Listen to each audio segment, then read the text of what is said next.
This evening, we are going to be talking about Pear Deck in a computer science classroom. So it only makes sense if we're talking about Pear Deck to have you experience Pear Deck. So we have for you a Pear Deck experience, and I'm going to drop that into the chat for you.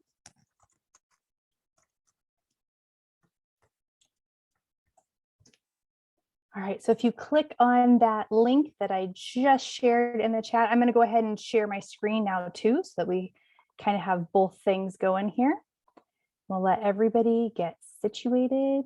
Oh, helps if I share the right screen. You know, what do I do for a living? Let's try that again. There we go. All right, so if you need any help or assistance, please just drop a note in the chat for Corey and I, and we will get you taken care of. But I'm going to give people just a second to join in.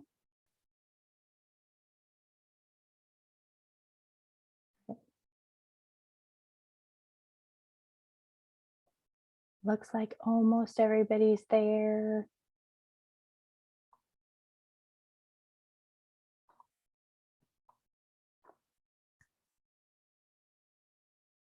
All right, so while we wait, I'm going to go ahead and get started for us. Real quick, it would be super helpful in the chat, or we're kind of a small group. If you feel comfortable unmuting and introducing yourself just real quick, that's totally fine. If you feel more comfortable dropping it in the chat, great.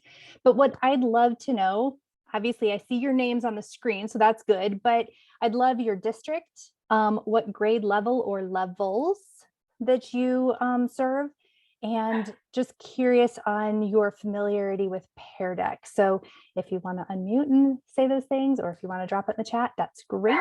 I will also apologize because my dog apparently is defending me from whatever terrors there are outside of the Kleinmeyer household right now. So I'm going to mute for just a second till the danger passes.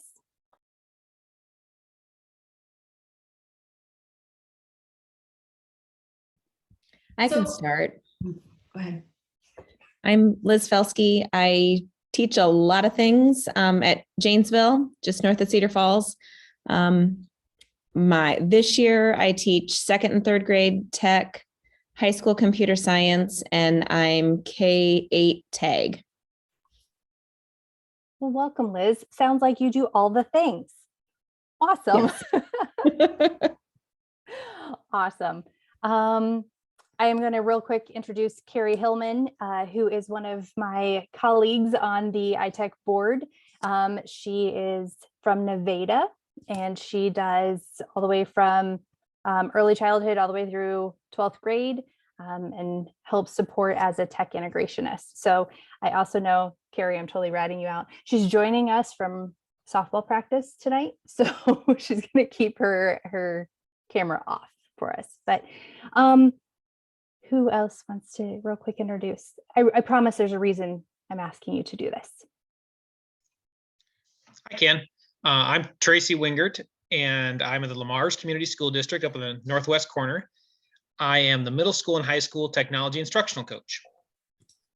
Awesome. Thank you, Tracy. I appreciate that. And Liz just introduced herself in the chat, or Elizabeth, and she's from Esterville Lincoln Central High School. So it sounds like that high school level. Awesome.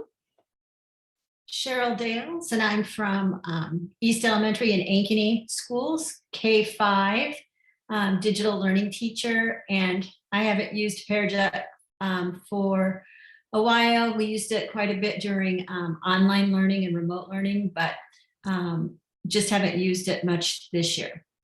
Awesome. Thanks, Cheryl. I know, a fellow teacher librarian. So, all right. And Dan, I saw you had unmuted. Yeah. Can you hear me? Yeah. Okay, good. Yeah, Dan Carver. I teach in Carlisle, which is kitty corner of Des Moines. I'm on the southeast corner of Des Moines there. I do K-5 computer science. So see all the kids, and I have been using Pear Deck when I can. It's really nice to just get like quick feedback from the kids. I can throw it up on all computers. I can have them be interactive with it. Kind of been experimenting around lately with, kind of some digital citizenship stuff where kids can highlight like on websites, where is the title, where is the author, where is, the other important information that we would want to credit, things like that. So it's been a pretty cool tool. And every time I go to one of these sessions, I always come away learning something new. So I'm excited to see what this is about. Awesome. Well, welcome. And Chris, I saw you had unmuted too. Yeah, I'm Chris Full. I teach at Remsen St. Mary's. I teach in the high school and I teach middle school exploratory for computer science. And I've been attending some of the different Pear Deck offerings through the AEAs and getting used to it. I have not used it with students yet. I'm just kind of looking for ways that I could use it with computer science. That's why I'm here. Awesome. Welcome, Chris.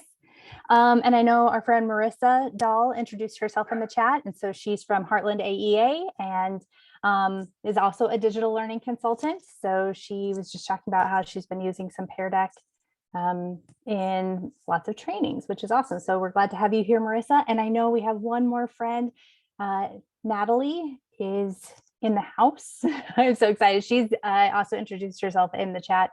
She's from Keokuk and she is a 8th grade through 12th grade instructional coach and computer science teacher. And she is actually one of our Iowa featured speakers at ITEC this year. So hear from Natalie at the conference. So shameless plug, but thank you all so much for taking that moment to do that introduction, because it's super helpful in knowing kind of who my audience is and also kind of your familiarity with Pear Deck. And so really that's helpful because as we go through our experience tonight, just kind of being mindful of, especially those people who are middle school and high school friends, some of the exemplars of what we're going to be experiencing are very much elementary based, simply for the time constraints that we have, just wanting you to see examples of what this might look like, but hopefully you'll find that they can be easily transferable to a middle school or high school setting.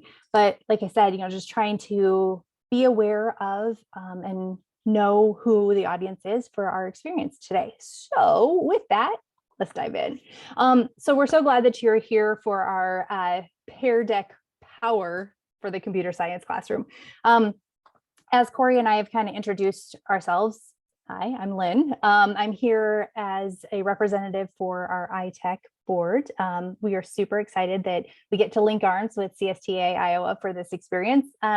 Please know that I'm always an email away, so you are more than welcome to contact me, because tonight I'm going to talk a little bit fast, knowing that this is just a little bit of dipping your toes in the water of some things and just showing you some examples of what could be, but knowing that there's always thought partners out there. Myself, Corey, I know we've got several other representatives, Marissa, so I know there's going to be lots of partnerships with this, but I also want to give Corey just a second to reintroduce herself too.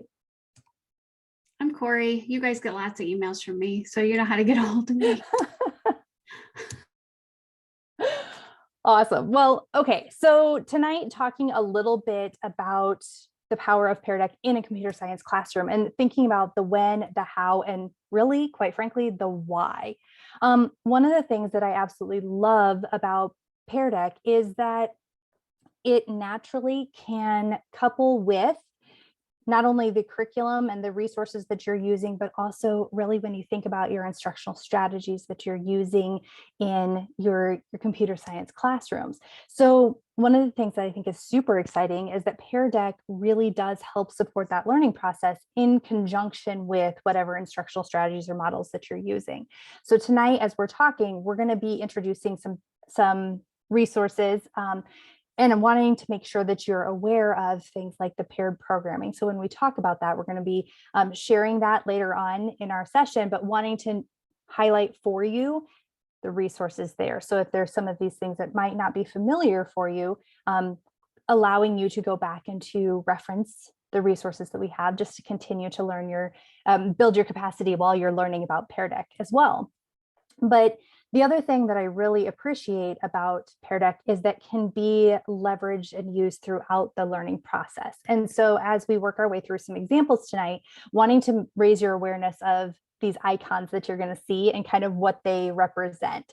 So one of the things I love about Pear Deck is even if you're using a separate curriculum like code.org, for example, you can really leverage Pear Deck to support or enhance that by providing some opportunities for warm-ups, some reflection pieces that allow you insight that sometimes you don't get depending on what resources you're sending your kiddos to, and then also for a little bit of that assessment piece. So as we're going through our session tonight, you'll notice down in the bottom right-hand corner, you're going to see these lovely little icons where these examples are showing how and when you might use them in your computer science lessons.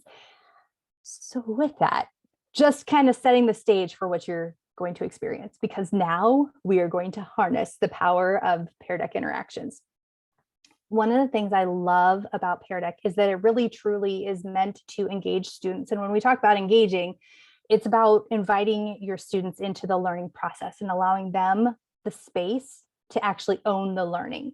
And with Pear Deck, as you create these experiences within a Google slide deck, it allows for different interaction types. So what we want to do right now is take you through some experiences, because oftentimes I've found people are familiar with Pear Deck as a teacher, but maybe not always on that participant or student side. So we're going to walk through an example taken from code.org, from one of their lessons. I can't even remember what grade level we picked at, or what we picked at this point, but showing you, we're going to have a repetitive example showing you these different interaction types.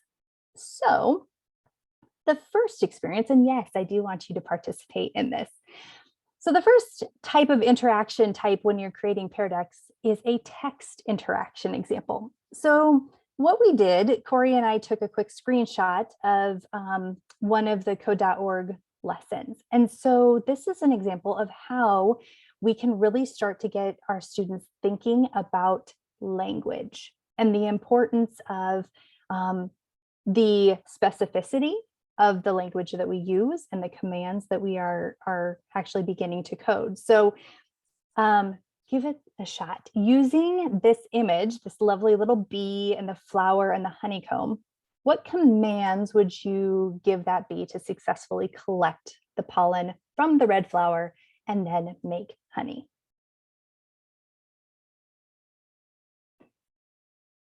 And what's really fantastic, because I have this in instructor mode and I have a teacher dashboard, I'm watching how each of you is going about tackling this, and we'll share in just a second.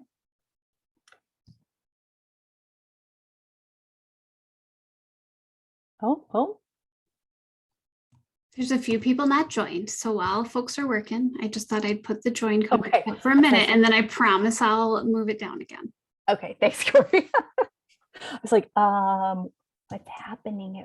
It broke. Okay. So I'm going to go ahead and stop people there. I'm going to go ahead and lock your screens just so that those of you who feel compelled, you can actually kind of just follow along. You don't have to actually finish this one. But what's kind of interesting is within Pear Deck, you know that you can display student responses. And so looking at, I've got them in a list form, or I could share them in the grid layout, and thinking about how this might prime the pump for conversation with your students to help scaffold and support not only their thinking about language, but also really thinking about computer science and how they might go about tackling a problem. So for example, we have a friend who wrote out, move forward, move forward, move forward. But if you look directly below, oh, we have a friend who's already starting to use loops, for example. So just kind of thinking about how something like this with Pear Deck could be used in a warm-up kind of activity that really allows kids to make their thinking visible and for you to scaffold and support their experience before going into the curriculum. So super funny. Dan, it's not cheating, it's using your resources. In the chat, he just shared that he literally just taught this today. And so he went ahead and used his knowledge, not cheating, my friend. So here's another example that I have for you using the same piece, Another one of the interaction types within Pear Deck is to use a multiple choice. So maybe it might be a little bit more something that you need a quick response on. So for example, will this lovely code that we have shown there actually get the bee to complete the mission of collecting the red flower and making honey?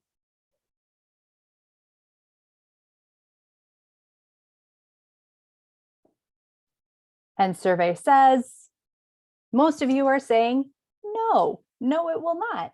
So once again, thinking about how a Pear Deck warm up like this, or as you notice down on the bottom, there's an icon where it could be an assessment, maybe opens up a conversation before students go in and they actually start experiencing the curriculum themselves. So it could become a conversation of, okay, so most of you have said no, why not? Where did we go wrong? And so, just kind of starting to scaffold and support those kinds of conversations. So here's another example. Same one, just so that we're now getting a little bit familiar.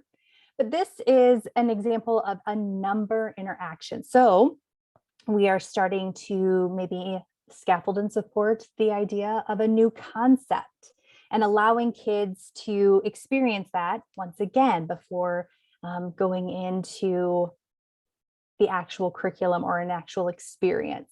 So right now, survey says all of you are saying 5. So nice job, friends. Way to use your loops. So with that, just another example of how you might use an interaction in a different way to help scaffold and support. Another example, because I think a lot of times about littles, and when you think about a text response, for example, where you have students who are younger who maybe that ability to type in their own answers is a barrier.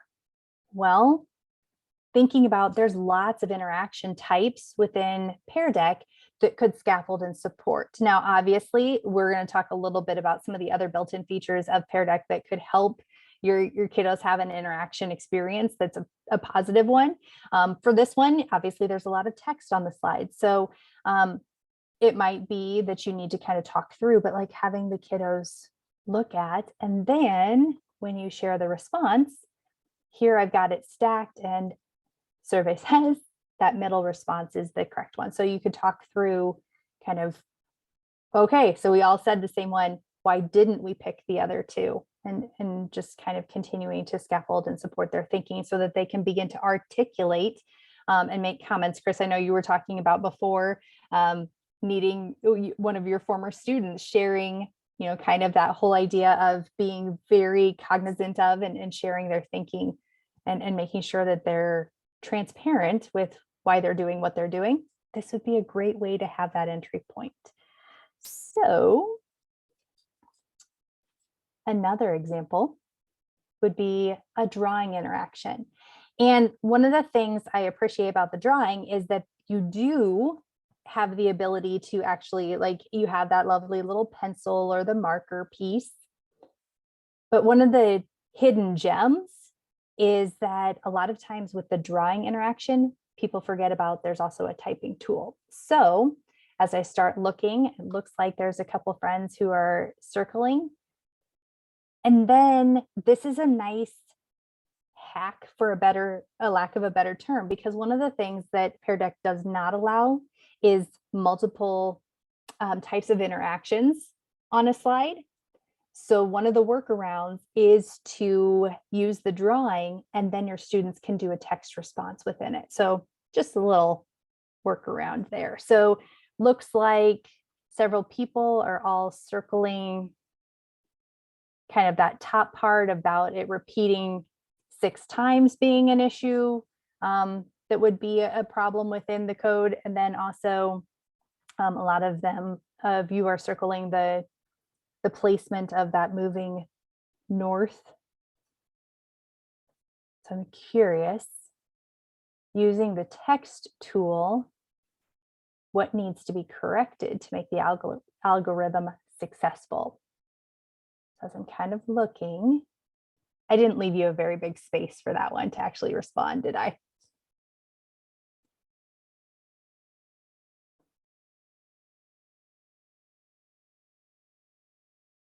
Okay, so I'm starting to see people talk about needing to repeat 5 times and switch the north and the getting the flower. So this is a nice way to kind of have that workaround. And once again, this is a way to help students identify and communicate the purpose of codes and helping scaffold their documentation skills and understanding the importance of why they need to be transparent and make their thinking visible. So all of these were kind of examples of how you can leverage Pear Deck in either a warm-up or some sort of assessment experience so that students are kind of building some of those skills before being either turned off on their own or after they've had an experience. So here's another example. Now, I know I shared that thinking about scaffolding and supporting our students. Pear Deck, as it currently is not a fully accessible tool, much to my chagrin. However, they have promised that they're kind of working on things. In the meantime, there's a couple built-in components of Pear Deck that you can leverage in a way that would help support your students. So as we look at this next example, this is another example of a drawing slide.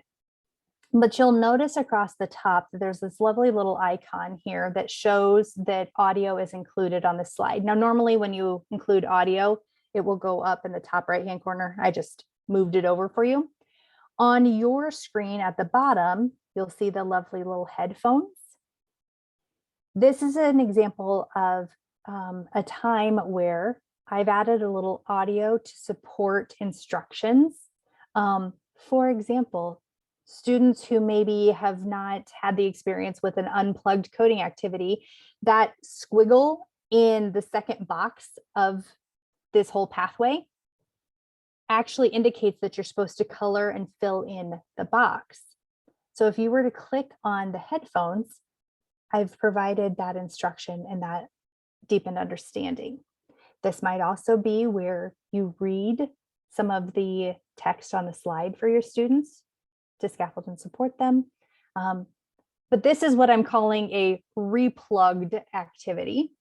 So sometimes moving and transitioning from an unplugged puzzle to then coming into an experience where they're actually then working again with code, it just helps to continue to build their scaffold, build their understanding and scaffold their schema.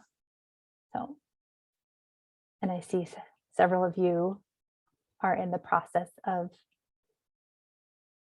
completing this activity. Just for the sake of time, I'm going to keep us moving on. But so far, I'm curious to know if you would want to drop it in the chat, something that's maybe an idea that is kind of resonating right now. Awesome, Natalie, thank you. She just dropped into the chat that it looks really good on her cell phone, which is nice because it does transition to other devices. And she really appreciated that, knowing that her students could log in from anywhere. And then also the ability to listen was really powerful. Yeah, and thank you, Tracy. He just shared that likes the idea of the dragging for the littles who may not have the typing skills yet. And that's a really nice piece too, that kind of thinking about those different modalities. Pear Deck is such a versatile tool because there are a lot of pieces that can really help students be able to interact and engage with content in a way that's a little bit different from what you've seen before. Yeah, the screenshots of code.org, it was just taking something that kids would experience and just grabbing that quick screenshot and then putting it into the slide deck, because you're exactly right. So often they skip over the directions, or there might be a little video or something that's shown at the beginning of a lesson. This would be a great way to make sure that they focus on that before they go out to whatever the content is. So I think Yeah. too, Lynn, like all of these examples so far are a really great way. If a bunch of kids on Monday are making the same mistake, on Tuesday, we can make it the warm-up question. Instead of you having to correct, they can help correct each other, and then they can share their thinking. So they make their thinking visible to you, but then also to the kids. Because I don't know how many times teaching Scratch to middle schoolers, I would think my directions are really clear, and then they'd all make the same mistake. And they'd be like, oh, you all don't understand how to rename a sprite, or, oh, you all don't understand. And so I think it's another really good way to do that check for understanding. Right. And to find that teachable moment. Yes. To really reinforce a particular skill, or, like you said, even streamlining and saving your sanity a little bit of when you recognize that this is a common misconception or a common error, that then you can use Pear Deck as a way to help support that and give them an experience where you can actually talk through it, allow them to interact with and grapple with a concept or an idea, and then be able to help correct or give a little bit of guidance. So yeah. All right. So a lot of what we've done thus far, it has been a little bit more elementary focused. So we're going to show you a couple examples and think about maybe what this could look like in maybe some older settings with a Parsons problem. And one of the things with a Parsons problem is that you provide them with this lovely problem, and then it really allows for some conversation and collaboration amongst students, so that it's not necessarily that singleton act. Corey, what else would you add about Parsons problems? They're my favorite. That's what I would add. You can do these with littles too. So you could use Scratch Junior blocks. You could use the arrow cards that come with the Bebot. You could, if you've got a Cubetto, you could use a story map, give them all the pieces of the story. So the deal with the Parsons problem is you give them all the code or all the blocks they need, sometimes extra like this one, and then they've got to put it in order.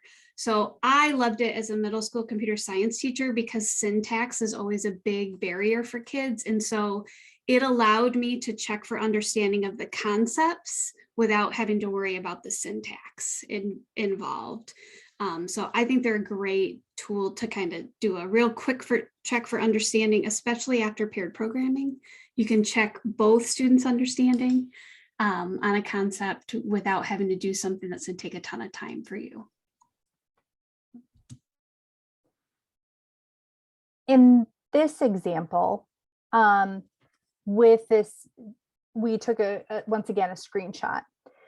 Remembering what I shared about the fact that Pear Deck currently as is not necessarily a fully accessible tool. One of the downfalls is that there is actually something that we're going to have you experience momentarily, if you haven't already, called Immersive Reader, built into Pear Deck. It is something that you actually have to turn on within your Pear Deck account. But once you've turned it on, it does allow for some reading of the text that is actually on the slide. The caveat is, in an example like this, where the Parsons problem is a screenshot, it does not read the screenshot. But I do want to have that experience real quick of Pear Deck's Immersive Reader. Corey just talked about how Parsons problems, could be a great paired with paired programming. So with paired programming, helps if I actually advance us. With paired programming, you have students get together in a small group, and they're actually then working together to solve a problem or to work through. And one of the things that Corey has shared with me is that oftentimes after a paired programming experience, you don't always, as a teacher, get the insights of all of the conversations that were happening during that paired programming experience. So an opportunity to get that and capture that insight would be to use Pear Deck as a reflection piece.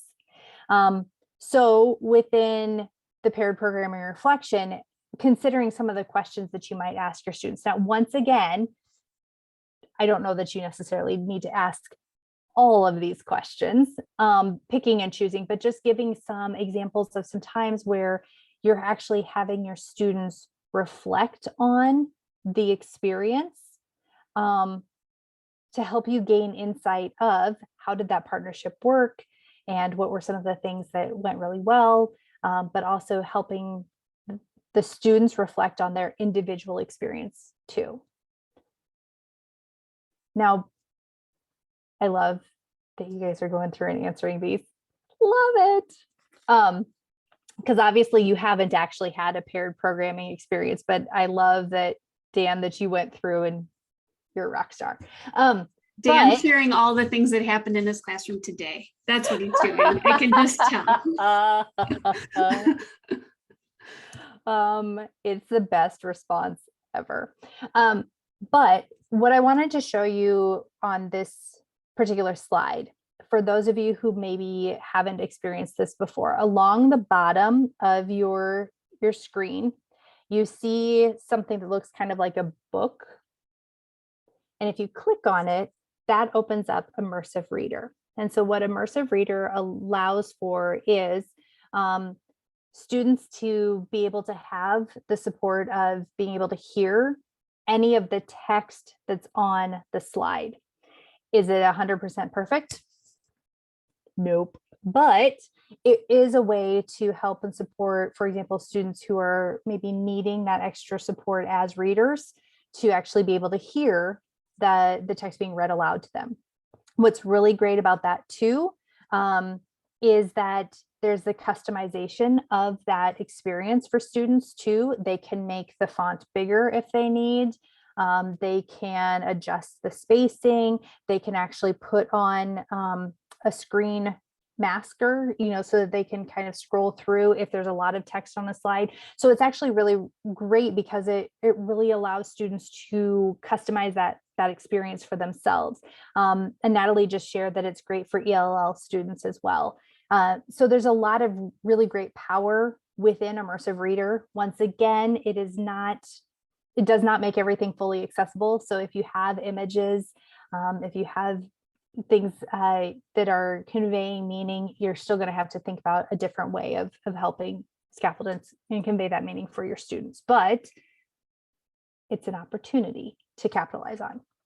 So with that, the one other thing that we wanted to share with you is that one of the other amazing parts about Pear Deck is there have been a lot of third-party integrations that have happened. And it's really, really powerful because it continues to build upon the opportunities and the experience for students.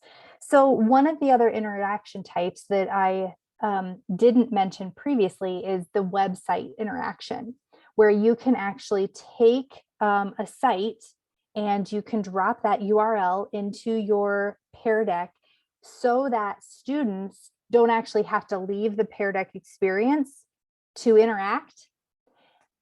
And one of those third-party interactions is Flipgrid.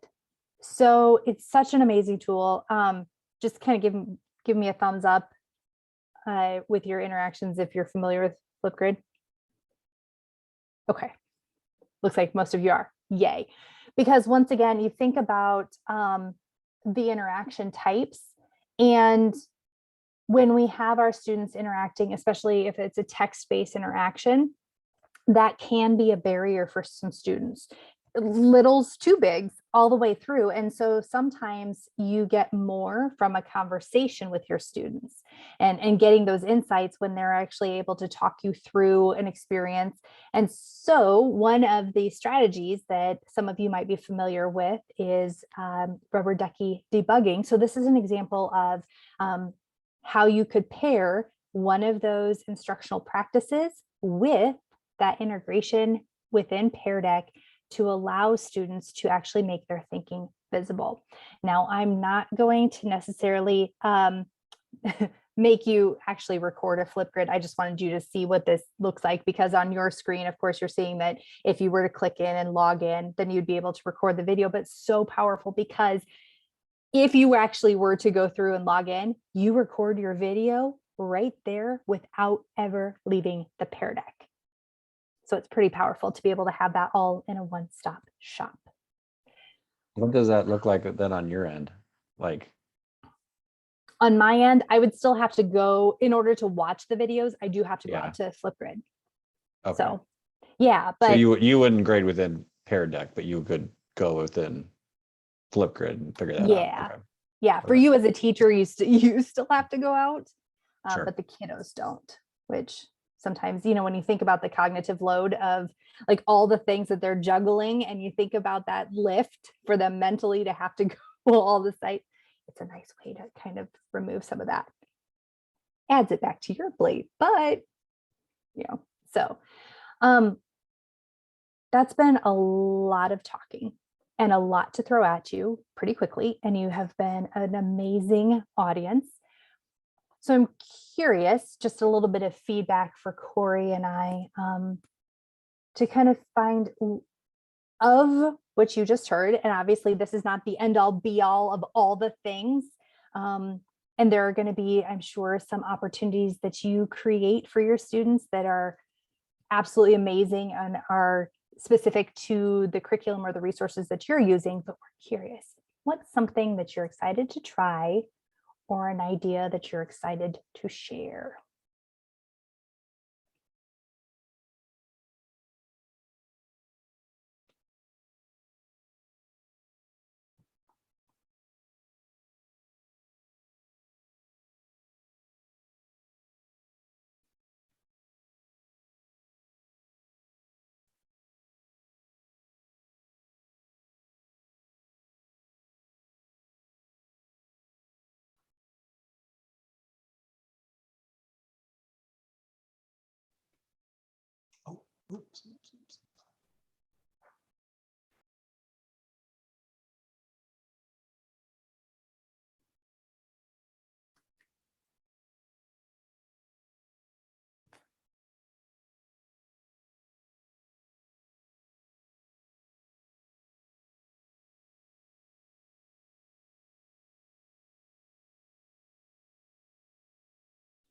And I'm trying to practice a little bit of a pause while I allow people space to actually think and not talk over everyone.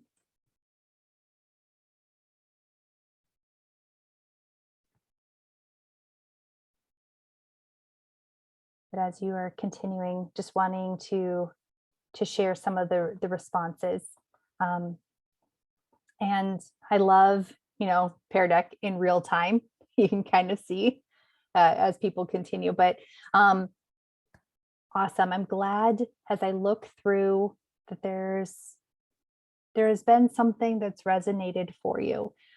Just thinking about Pear Deck to model things and guide for students, using those draggables, thinking about using this for text for understanding, thinking about how you can leverage these different interaction types to give you insight and to scaffold conversations with students, to address using, address any misconceptions before sending them back into an experience, using Flipgrid. So just thank you very much for those insights. I'm glad that you found something that resonated and is going to be helpful and useful for you. So with that, knowing and being mindful of time, one last piece.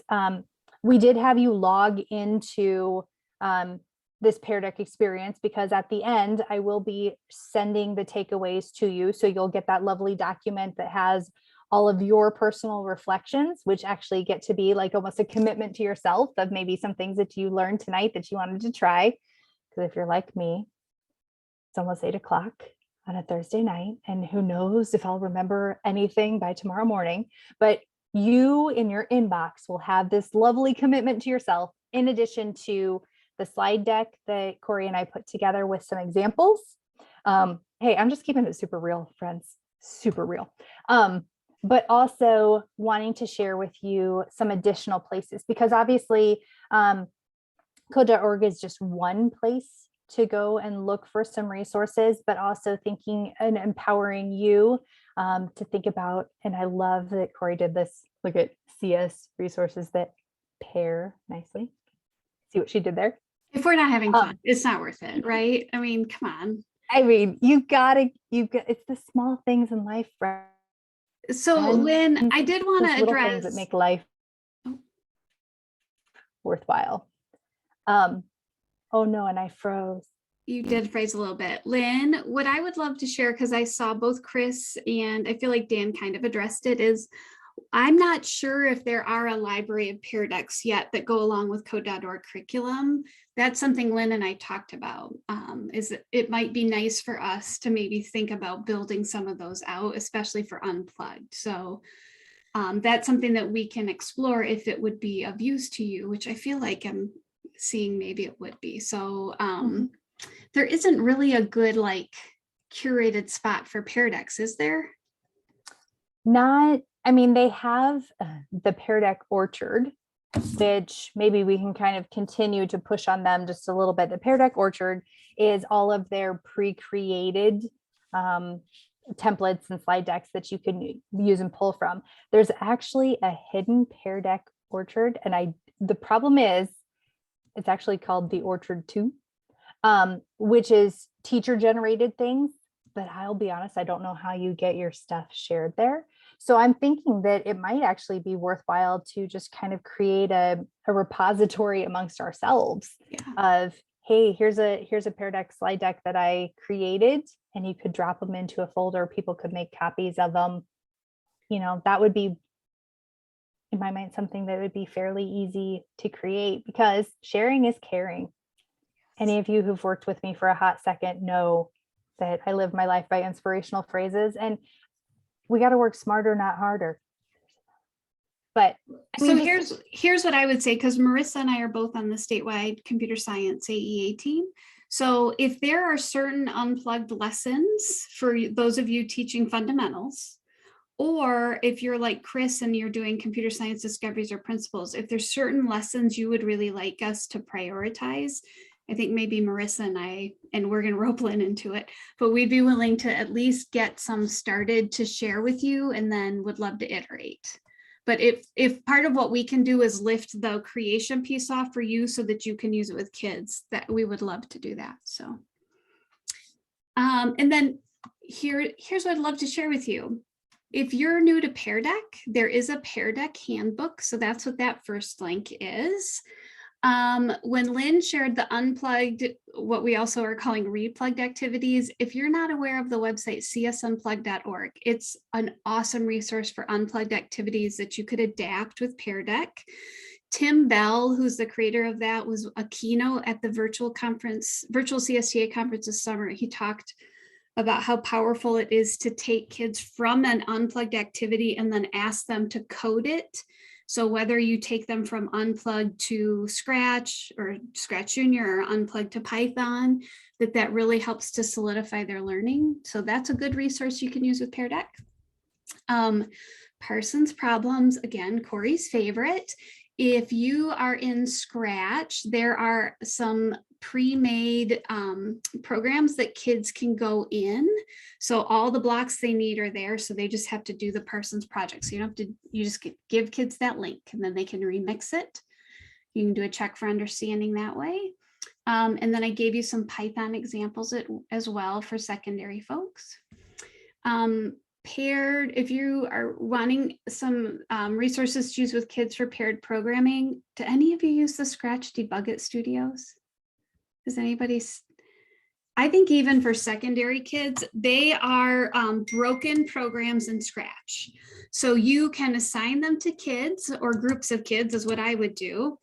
And then they can work together to figure out what's wrong. So it's not quite a Parsons project, great way to pair programming. And then if you don't have rubber ducks for kids to explain their code, I found you links. Who doesn't want more rubber ducks? Like, look I got a fun St. Patrick's Day one. So anyway, we hope that this was helpful. Like Lynn said, she's going to send you the resources, and we're just excited that you joined us on a Thursday night. Yes, thank you all so much. It's been awesome. And look for that takeaway in your email. And I think that Allison closed the rooms. Okay. We're As we getting all get sucked back, right?